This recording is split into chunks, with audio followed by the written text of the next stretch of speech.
බලන්න මම මේ පෙන්වන්න හදන්නේ සාමාන්‍යයෙන් උල්පතක අපි දකින්නේ ජලයේ යටින් තමයි උඩට උනලා අපිට ලැබෙන්නේ. ඒ වුණාට මේකේ වෙනසක් තියෙනවා.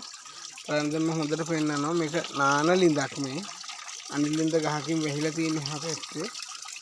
මේකේ වෙනසක් තමයි යූරෙන් ජලය දියවැල්. ජලය වැක්කිරෙන ආකාරය තමයි පෙළි පහළට වැටෙනවා. ඒක තමයි වෙනස. හොඳට බලන්න කොට වෙනස තේරෙනවා.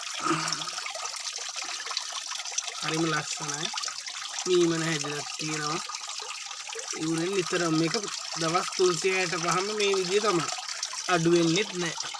හොඳ පැහැදිලි වතුර තියෙන්නේ.